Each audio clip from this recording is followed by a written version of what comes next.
Evening, and welcome to Tidbits of Torah, sayings and interpretations on the weekly color portion.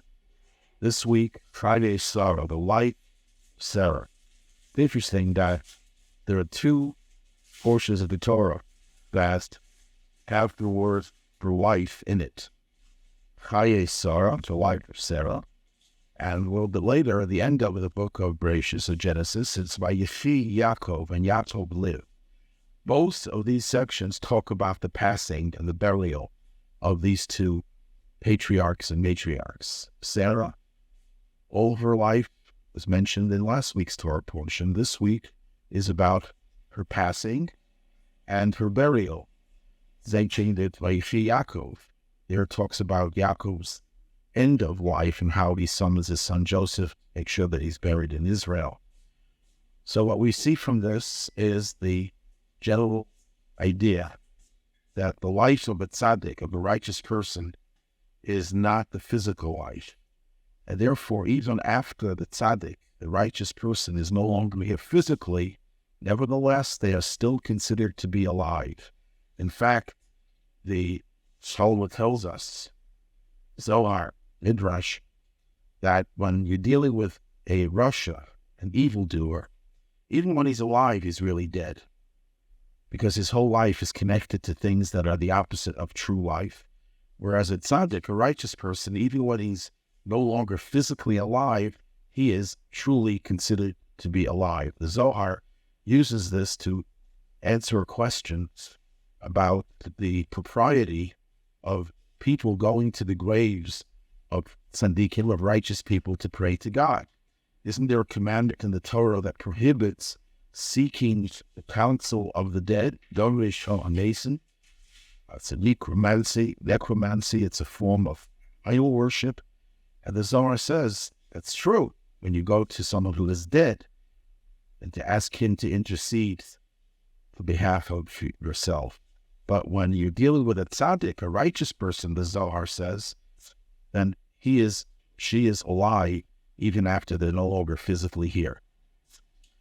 Okay, so this is the parsha that talks about Sarah's life, even though it talks about the passing of Sarah and her burial. But as the Rebbe explained, and we went into this in some depth last year, that when we look at the events that transpired after her passing, we see what her life's accomplishments were. The accomplishments of Sarah are essentially not different from the accomplishments of Abraham. They worked as a team. What Abraham introduced conceptually, Sarah brought into the world of reality. She concretized the ideals of Abraham.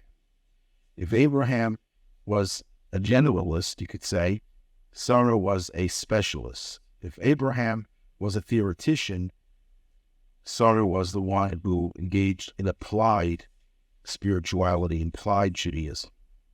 And that is why it answers a question that some people may have when we start off our primary prayer called the Amidah, the Shemona Esrei. We say, God of our fathers, God of Abraham, God of Isaac, God of Jacob. What about the matriarchs? Why not Sarah, Rivka, Rachel, Leah? Why do we always say the God of our fathers, Abraham, Isaac, and Jacob, and we leave out the mothers, the matriarchs?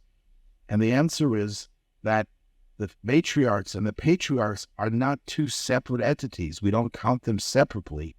When we talk about the blessings that are associated with the patriarchs, they were channeled through the matriarchs. They're the ones who bring the ideals down into this world.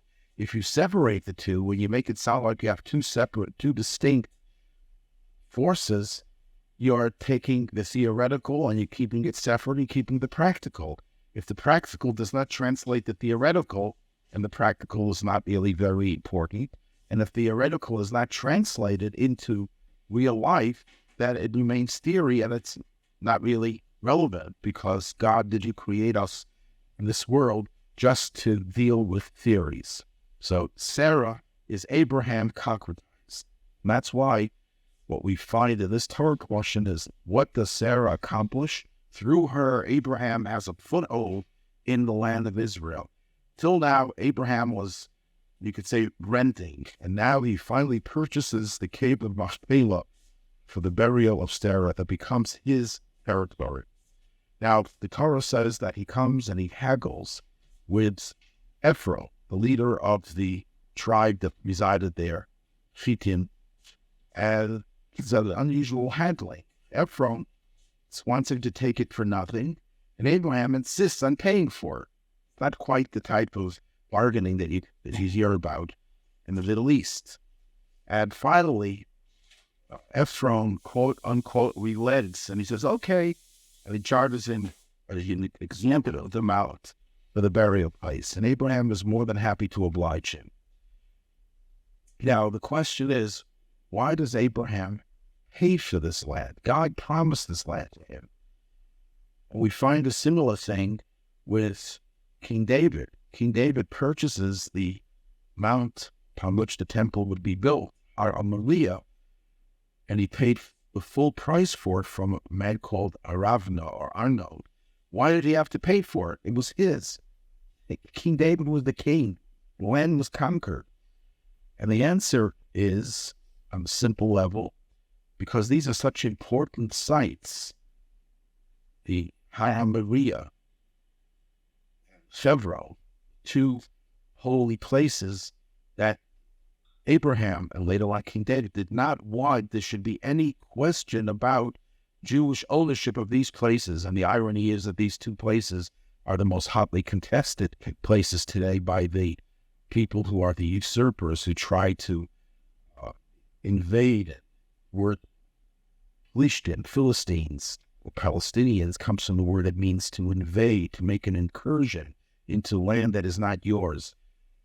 But there's a deeper understanding that the Rebbe explains why they have to pay full price. Of course, they could have had it for nothing. But the lesson is that when it comes to any matter of holiness, it's something that should not come gratis, should not come effortlessly, should not come for free. Because Judaism is not just about accomplishing certain things.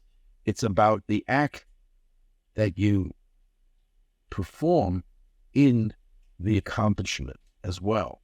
In other words, if you can do a mitzvah, you could find a way of fulfilling the mitzvah without any effort, without any expense, and you have another option to do it with effort and expense, it's preferable to do it with the expense and the effort. When great people in the past would purchase an object that was used for a mitzvah, like an esrog on all did sukkahs, they would never bargain. They would never try to lower the price, because they felt that the price itself, paying that price, the investment, the sacrifice, financial sacrifice, was an integral part of the mitzvah, because Judaism is about changing the physical world. How do you change it? By using the object of the mitzvah, by engaging in the performance of the mitzvah, by investing time, blood, sweat, and tears, as they say, and finances into the performance of the mitzvah. So here, such important places, the burial of the patriarchs and matriarchs, the place upon which the temple would be built, they wanted to go out of their way to pay for it, to invest their finances in it. So Abraham comes to Hebron to eulogize Sarah, to cry for her. And after burial of Sarah, the Torah tells us that Abraham was getting old, and he came with his days. And God blessed him with everything. And that's when he summons his servant Eliezer, and he asks him to swear that he will go to Abraham's birthplace and find a suitable wife for his son Yitzchak, for his son Isaac. Let's first focus on the words. Abraham was old, and it says he came with his days. What does that mean, to come with your days? It's the literal translation. Obviously, if he was old, he lived through many days. But many people could be chronologically old. The pastor will say that they're 100 years old, but if you ask them how many days of their life were filled with meaning, they will not be able to give a very high number. Abraham, on the other hand, every day was filled with activity, with positive actions, kindness, hospitality, prayer. All the mitzvahs that he did were all performed on a daily basis.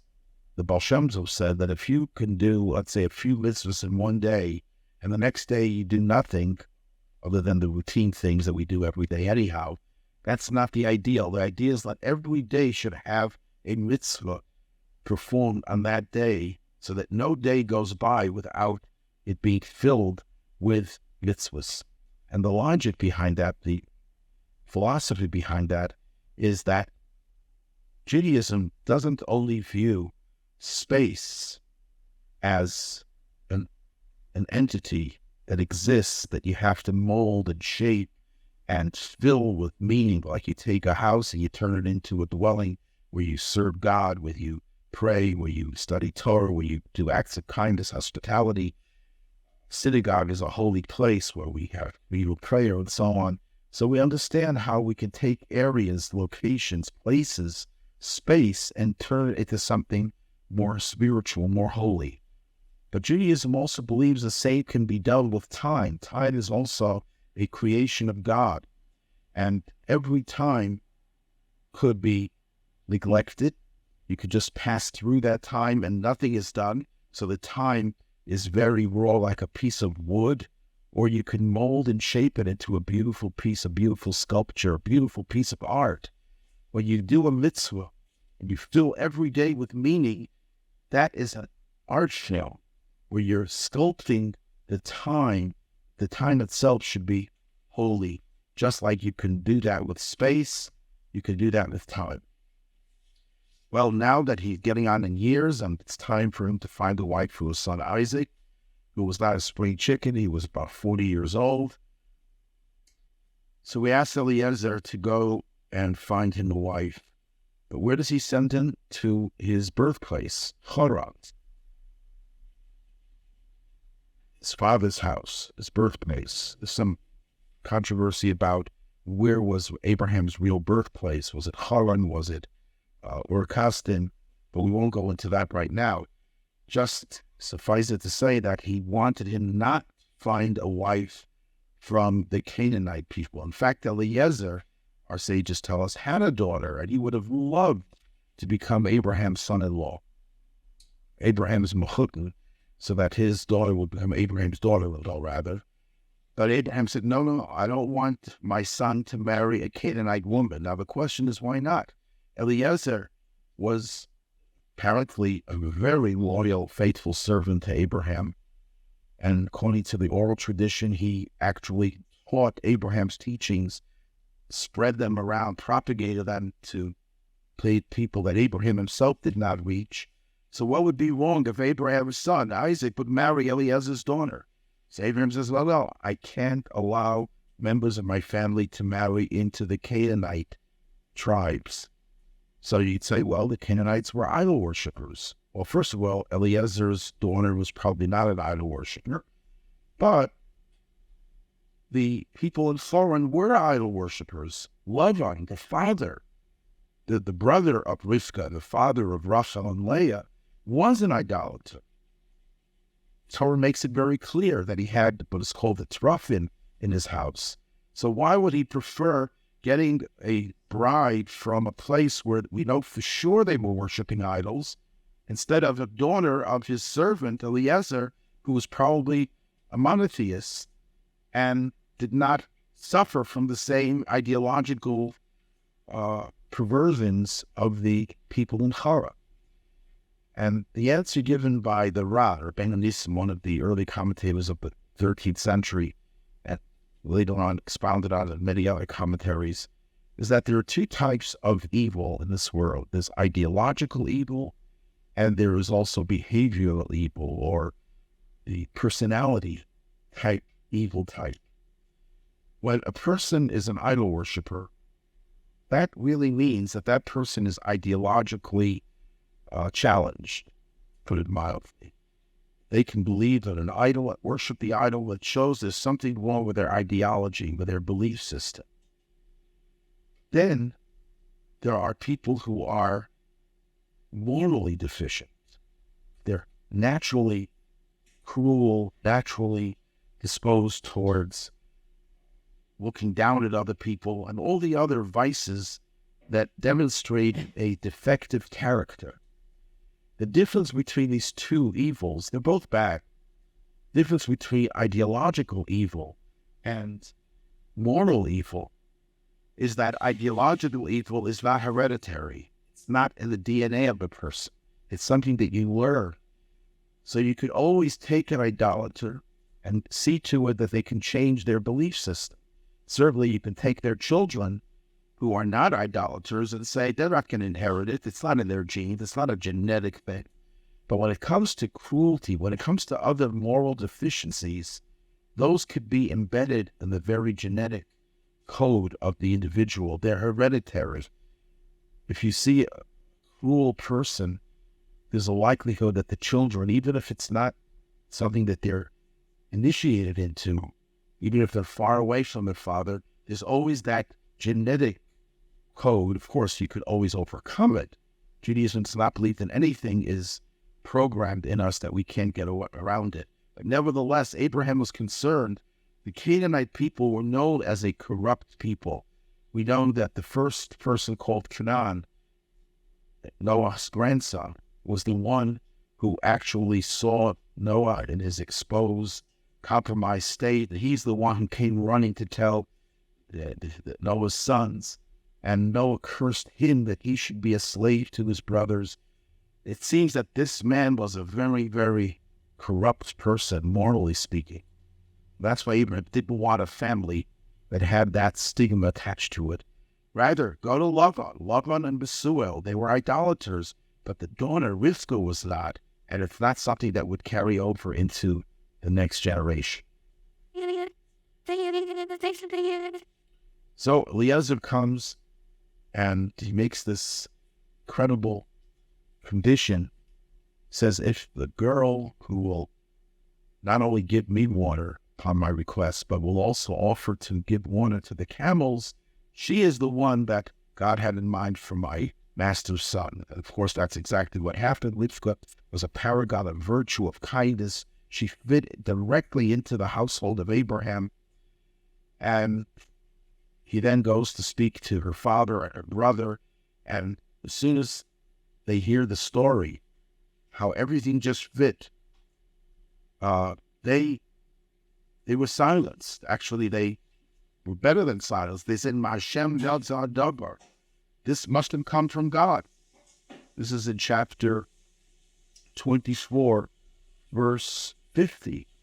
Lavan and Bethuel answered and said, the matter stems from God. We can say to you neither bad nor good. Here, Rebekah is before you. Take her and go. Let her be a wife to your master's son as God has spoken. Of course, Eliezer was grateful to God. He gave them gifts. He gave her objects of silver and gold and garments and delicious fruits he gave to her brother and her mother. They ate and drank, and they spent the night. When they rose the next morning, he said, well, send me to my master.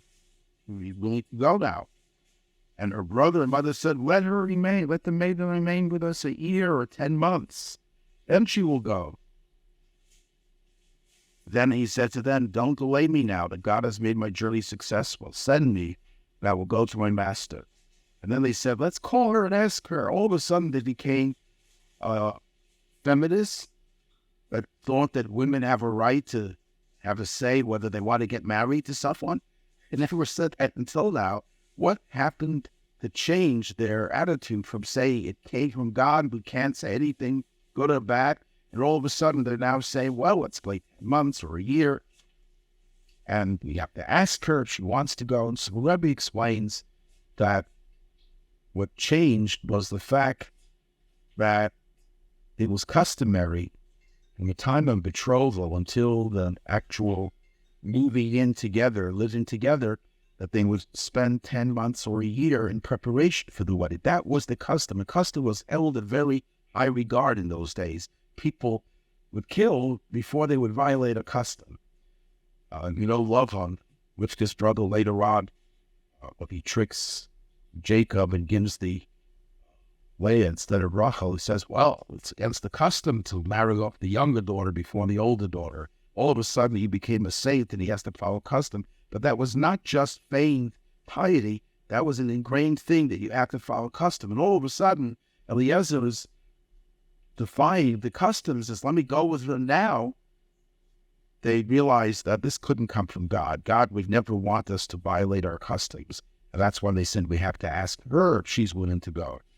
Perhaps one could add another explanation that Eliezer, as soon as he heard them say, we can't say anything, good or bad, and they said, here is Rivka, take her and go. He should have taken her and gone. He shouldn't have spent the whole night from praying, celebrating, drinking, giving gifts.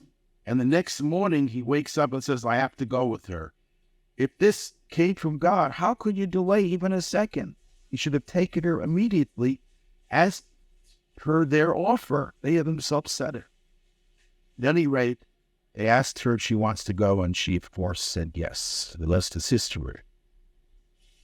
Then she comes to the land of Canaan, and Yitzhak is coming the other direction, and he's out into the field towards evening. He's praying. That was the afternoon prayer. Yitzhak instituted the afternoon prayer. Abraham instituted the Shachos, the morning prayer. Jacob, the evening prayer. And he sees camels coming towards evening. So there's a Hasidic interpretation that evening is a symbol of the end of exile. And Yitzhak wants to know what's the merit Jews will have that will earn them the redemption through Mashiach. And the answer is he sees camels coming. The Hebrew word camel, gamal, also is related to the word for gemilos hasad, bestowing kindness. He said, you know what merit they have? Maybe they're not so perfect in their study of Torah. Maybe they're not so perfect in their observance of the mitzvahs. But one area the Jewish people, the end of exile, have distinguished themselves in, and we see this in our own lives, is the acts of kindness, the amount of tzedakah, of charity, the amount of kindness, the organizations the Jews have developed to help one another is astounding. And that merit alone is enough to bring us Mashiach and the redemption. So what happens now? She sees Yitzchak coming, and she falls off the camel, and she asks the servant Eliezer, who is this man who's going towards us? And he says, this is my master. And she takes her sa'if, her veil, and she covers herself. And we find, as commentators point out, one other place where a woman covered herself with a veil, and that was Tamar, when she was upset that Yehuda, her father-in-law, had not given her his third son to marry. So she covers herself up, poses as a harlot, and Yehuda has a relationship with her. What's the commonality between these two women, Rivka and Tamar? They were both considered to be righteous women. They both also bore twins. Rivka has Yaakov and Esau, and Tamar has Zerah and Peretz. Peretz, the ancestor of King David, the ancestor of Mashiach. And they both cover themselves with veils. One explanation is that a veil is a symbol of secrecy, of something that is concealed. The two sets of twins represent the future. The future, two types of futures, you could say. One is where you have the struggle between Yaakov and Esau that symbolizes the entire exile, lengthy exile, especially the last exile. It's called the exile of Edom. Edom is Esau. And the Talmud says, unlike the exile in Babylon, where we stayed for 70 years, unlike the exile in Egypt, we were there for 210 years, this last exile seems to be endless. We don't know when it will end. We know it will end soon, but we have no indication. It's gone on for 2,000 years, perhaps. That's the idea of the veil that covers up, that doesn't allow us to know the secret of when the redemption will happen. We've spent so much time in this exile, we were covered up. The end game was concealed from us. That's one. Then there's another. Tamar has two sons. They are both tzaddikim, both righteous, although one of them was superior, but they were both righteous. That represents the end of days, when there will be a rapprochement between Yaakov and Esau. There will be only righteousness. That represents the Messianic age, which is also a time of concealment. Concealment in the sense that whatever we expect will be more than that, will go beyond that. That's why it says in the Talmud, Mashiach comes when we're distracted, Behesed Hadas, when our mind is no longer focused on it. And the Alter Rebbe explains in Tanya that obviously doesn't mean literally we shouldn't be focused on it. We're supposed to pray for it, and we do every day.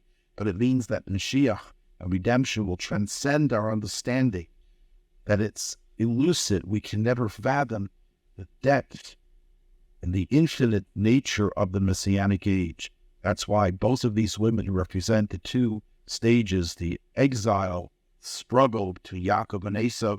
That's something that we don't have understanding and the knowledge when that will end. And then we have the other twins that represent the Messianic age itself, is also covered up. We can never fathom the extent to which this period of redemption will take us. The end of the Parsha, the Torah, talks about Abraham's passing. He was 175 years old, and he is buried by his sons Yitzchak and Ishmael. Though it may sound like not such a remarkable verse, it's a very powerful verse, because you know that Ishmael was older than Yitzchak. He was 30 years older.